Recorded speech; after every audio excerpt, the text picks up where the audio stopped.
respon selama ini dari DPR? Memang ada respon selama ini dari PDIP? Memang ada respon selama ini dari para pengusul? Tidak ada respon tuh. Padahal kami terus menyuarakan.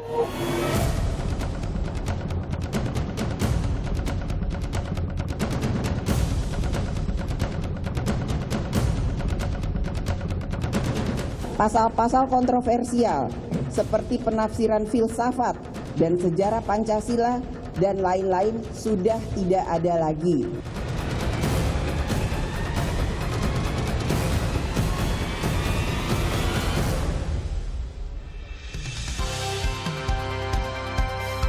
Pemerintah hari ini menyerahkan draft RUU BPIP ke DPR, bukan RUU HIP yang selama ini diributkan. Apakah ini menjawab persoalan atau malah memunculkan masalah baru? Tadi secara clear di bagian pertama saya telah bertanya pada Menko Polhukam Pak Mahfud MD. Saya menyambung pembicaraan saya lagi bersama Pak Mahfud. Pak, tolong clearkan. Jadi tidak ada lagi RUU haluan ideologi Pancasila, betul? Tidak ada. Presiden tadi mengirim namanya RUU Badan Pembinaan Ideologi Pancasila.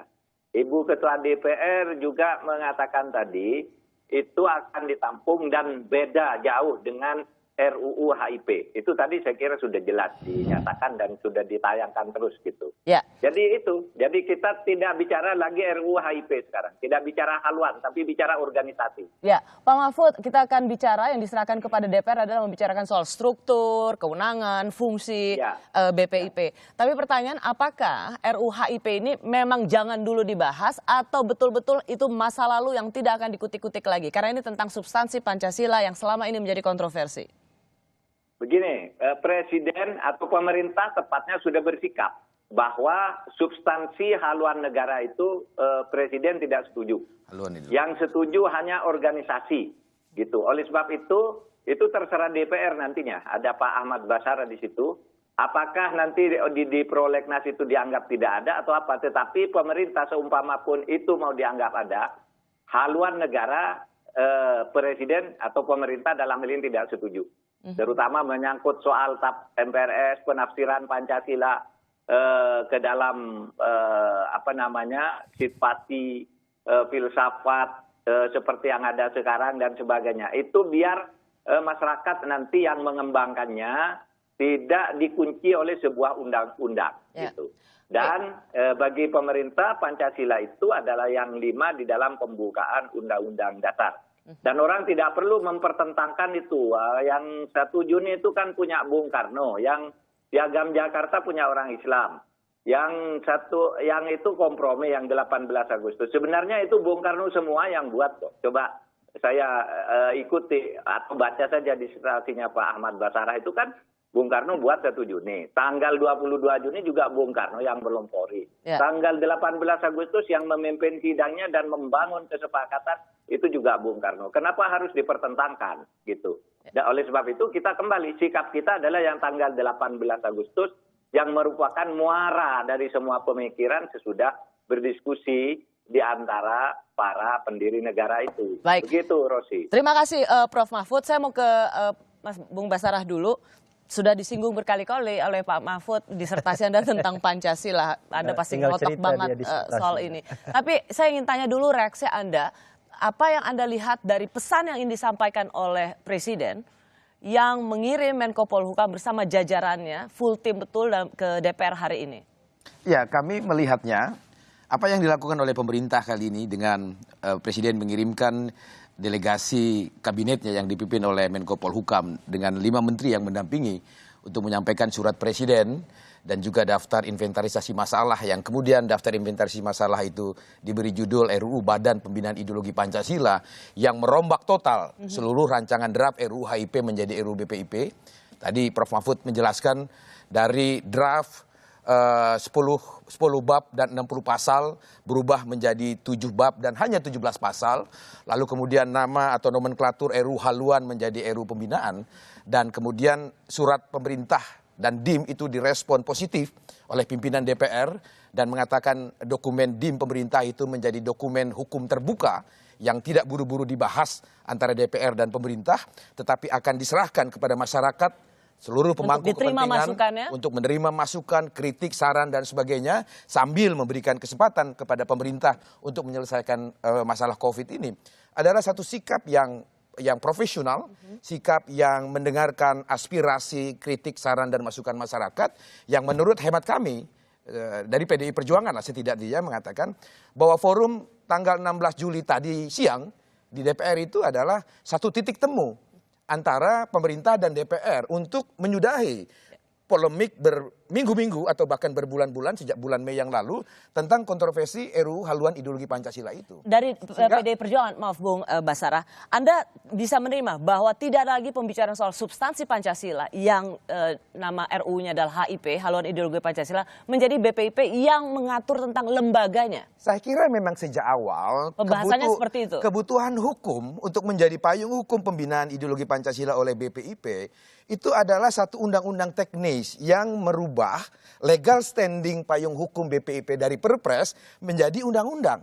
Gitu. Sehingga dengan demikian undang-undang yang diperlukan adalah undang-undang yang mengatur tentang tugas, fungsi, wewenang dan struktur kelembagaan BPIP. Substansi, kan? filosofi Bukan membicarakan Pancasila. tentang filsafat Pancasila, sejarah Pancasila, kemudian diturunkan menjadi norma. Seperti yang tadi Prof. Mahfud katakan. Tetapi sekali lagi ini kan dinamika politik di dalam Saya cukup badan terkejut legislatif. meskipun banyak sekali mendengar perdebatan soal ini. Karena selama ini PDIP lah yang dituding memasukkan pasal-pasal kontroversi ini.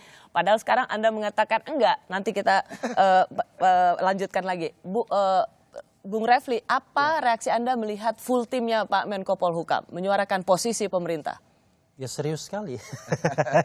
Soal ideologi harus serius memang. Pasti serius. Tapi begini, memang kan di masyarakat itu kan ada wacana yang katakanlah satu RUU HIP, kemudian turun lagi RUU PIP ya. Kemudian sekarang pemerintah muncul dengan BPIP. Nah ini sepertinya titik kompromi pemerintah sepertinya ya. Tetapi yang perlu dicatat juga di masyarakat kan masih ada yang banyak bahkan yang menginginkan bahwa BPIP pun nggak perlu juga gitu. Jadi jangankan alih-alih dia diangkat ke dalam undang-undang, bahkan eksistensi BPIP dengan Perpres saat ini pun dianggap tidak perlu. Kira-kira begitu. Nah ini ada pandangan. Saya akan membahas itu sih dengan Anda. Nah. Tapi untuk HIP sendiri ini sudah, jangan dibahas lagi. Ini jangan membuang energi bangsa ini yang sedang menghadapi tantangan yang luar biasa itu COVID. Membahas soal tentang haluan ideologi Pancasila. Nah, Apakah Anda menyambut baik? Oh ini? iya, saya sangat menyambut baik dan menggarisbawahi pernyataan Prof. Mahfud bahwa kita tidak usah lagi mempertentangkan Pancasila. Jadi Pancasila yang sudah kita terima itu adalah Pancasila 18 Agustus. Jadi kita tidak bicara lagi 1 Juni, karena 1 Juni itu adalah bagian sejarah. 22 Juni kita tidak bicara lagi, karena 18 Agustus adalah kompromi dari Bapak pendiri bangsa. Ada golongan nasionalisme dan ada golongan Islam. Dan saya mengatakan bahwa Pancasila itu adalah sinkretisme dari nilai-nilai yang dibawa oleh Bapak dan Ibu pendiri bangsa. Dan mereka menggalinya tidak hanya hasanah di dalam lokal Indonesia, tapi hasanah internasional juga. Oke. Nah, cuman memang kemudian roh yang paling utama dalam Pancasila yang berbeda dengan misalnya San Min Choi NDS-nya itu adalah bahwa Pancasila ini sila pertamanya itu ketuhanan yang Maha Esa. Nah, itu ideologi yang ini yang nggak punya di negara lain begitu. Saya mau gini, jika setelah ini seharusnya yang kita harapkan misalnya atau ada harapan ini menjadi titik temu, ini tidak lagi ada tuntutan-tuntutan yang bisa mengganggu stabilitas politik keamanan. Menurut Anda, jika masih ada demo yang menuntut soal ini tuntutan yang kritis terhadap kebijakan publik atau mereka yang memang ingin punya kepentingan politik? Kalau kita misalnya lihat hari ini, bubarkan PDIP, makzulkan Jokowi, masuk ke dalam tuntutan soal HIP dan Omnibus Law. Kalau saya ada dua ya, tentu ada yang motivasinya politik, tapi ada yang kemudian mereka yang secara jernih membahas sejarah. Saya termasuk orang yang mengatakan dari 2017, Prof. Mahfud saya kira mencatat ya, saya termasuk orang yang mengatakan bahwa BPIP pun tidak perlu. Kenapa begitu? Karena saya mengatakan bahwa dalam sejarah Republik kita, unfortunately, ketika Pancasila itu diambil oleh negara, maka kita menyaksikan fenomena Orde Lama. Nah, Bung Karno dengan Nasakomnya, siapa yang tidak setuju tafsir Pancasila Nasakom Bung Karno, maka akan digebuk. Zaman Orde Baru, komnya kan dibuang, dihilangkan sampai akar-akarnya. Tapi pemerintah Orde Baru menggunakan Pancasila untuk menggebuk orang yang tidak setuju juga. Petisi 50 dan lain sebagainya. Nah, makanya saya katakan Pancasila itu ada dua level. Ada level state, ada level society-nya. Jadi yang di society itu sebenarnya orang hidup dengan nilai-nilai. Pancasila itu kan ada dinilai agamanya, ada sopan santunnya, ada kesusilaannya dan lain sebagainya. Ketika dia diformalisme oleh negara, maka dia menjadi alat sesuai dengan selera penguasa. Iya, jadi alat gebuk untuk membedakan. Pak Kalau Mahfud, tidak setuju, bagaimana dengan trauma bagi mereka yang pernah mengalami zaman Orde Baru, Pancasila ini kemudian didefinisikan sesuai dengan selera penguasa. Oke, tidak ada lagi HIP, tapi kemudian ada badan tentang ideologi Pancasila yang kemudian seperti BP7. Ya begini, yang BPIP ini tidak membuat pedoman yang sifatnya mengunci pengertian-pengertian. BPIP ini adalah organisasi yang mensosialisasikan, kemudian membumikan nilai-nilai Pancasila berdasar perubahan-perubahan waktu. Kalau P4 itu kan ada kuncinya, bahwa P4 itu kuncinya nih 45, 32, hanya begitu itu tafsir. Sekarang tidak ada tafsir. Tidak ada tafsir yang ditetapkan oleh negara. Dan siapa saja bisa bergantian duduk di BPIP itu satu. Saya ingin mengatakan dua hal. Pertama, soal ada yang setuju dan tidak setuju, itu saya kira biasa aja lah. Ada Pak Refli tidak setuju, kemudian Rektor UNS yang juga ahli Pancasila setuju, kemudian yang buat BPIP, yang buat nih dulu Yudi Latif setuju, cuma dia hanya tidak suka pada birokrasinya yang mungkin berbelit-belit. Soal setuju dan setuju itu biasa. Yang kedua saya katakan, yang ketiga nih, sekarang ini di dalam RUU HIP yang kami ajukan sekarang itu bab 1 pasal 1 butir 1 mengunci bahwa yang dimaksud Pancasila adalah Pancasila yang disahkan tanggal 18 Agustus dengan 5 sila dalam satu kesatuan tafsir dan satu pemaknaan nafas, yaitu ketuhanan yang Maha Esa dan seterusnya sampai keadilan sosial. Itu sudah mengunci, tidak akan ada tafsir lain tentang Pancasila mana yang sah tentang itu. Nah, saya kira itu yang harus dianggap sebagai hadiah dari pemerintah terhadap bangsa ini untuk mengunci kembali di dalam sebuah undang-undang. Hadiah dari pemerintah untuk bangsa ini? Iya, karena sudah menyebutkan bahwa inilah Pancasila yang diakui oleh negara. Kalau ini nanti goal menjadi undang-undang, tidak akan ada lagi UT-UT gitu, yang mau UT-UT itu. Tapi ada hikmahnya, Rosi. Sekarang ini kita buat rancangan rame-rame soal rancangan ideologi Pancasila ini, ternyata orang yang dulu-dulunya anti Pancasila sekarang rame-rame membela Pancasila. Alhamdulillahirabbil alamin. Amin. Dan kita memasukkan di dalam bab 1 pasal 1 butir 1 rancangan undang-undang ini. Mudah-mudahan nanti berhasil. Ya. Terima kasih. Terakhir Pak Mahfud, mengapa menurut Anda penting harus ada undang-undang RUU BPIP?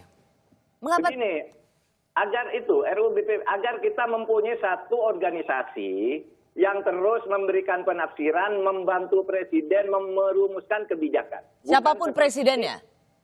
Siapapun presidennya nanti, dan BPIP itu ganti orang. Setiap ini kan dipilih nanti dari tokoh-tokoh masyarakat, lintas ormas, bukan pejabat-pejabat birokrasi lagi. Lintas ormas nanti NU, Muhammadiyah, Mawi apa masuk ke situ, berbicara tentang bagaimana Pancasila ini dirumuskan dalam situasi pemerintahan tertentu. Sehingga tidak terkunci di situ. Setiap periode bisa tantangannya berubah, nanti program Pancasilanya juga berubah. Pancasilanya sendiri tidak berubah sebagai nilai fundamental. Nilai instrumentalnya bisa diubah oleh BPIP ini setiap periode tergantung kebutuhan pada saat itu. Pak Mahfud, sebagai Menteri Koordinator Politik dan Keamanan, Anda melihat bahwa ini harusnya sudah selesai, tapi ini yang seperti tadi saya tanyakan pada Bung Refli Harun. Kalau Anda masih melihat ada tuntutan-tuntutan yang terkait dengan ideologi Pancasila, Anda mendefinisikan mereka sebagai apa? Mendefinisikan mereka pertama ya kayak Pak Refli tadi, ada yang memang jernih, pengen punya pemikiran sebaiknya enggak usah. Tapi ada yang memang mau dicari apapun yang dikemukakan pasti dilawan. Itu memang ada yang kayak gitu juga. Biarkanlah itu demokrasi nanti. Kan pasti ada argumen ketika orang menolak atau mendukung, ada argumentasinya yang bisa dipertahankan masing-masing lalu harus diputuskan oleh negara melalui proses legislasi. Oke. Biar pemerintah membiarkan itu karena itulah alam demokrasi dan biarkan itu menjadi selalu diskursus publik. Iya, betul. Makanya kesepakatan yang sangat mendasar tadi dengan dengan Bu Puan dan para pimpinan DPR itu, pertama bahwa kita akan mulai dengan RUU BPIP itu untuk diapakan, dengan catatan buka peluang seluas-luasnya kepada masyarakat untuk membahas itu, memberi masukan itu. Baik, clear. Gitu. Pak Mahfud, HIP atau RUU Haluan Ideologi Pancasila sudah tinggal kenangan, kita menatap tentang RUU BPIP. Tidak ada lagi pembahasan tentang ideologi Pancasila yang disebut dengan RUU Haluan Ideologi Pancasila.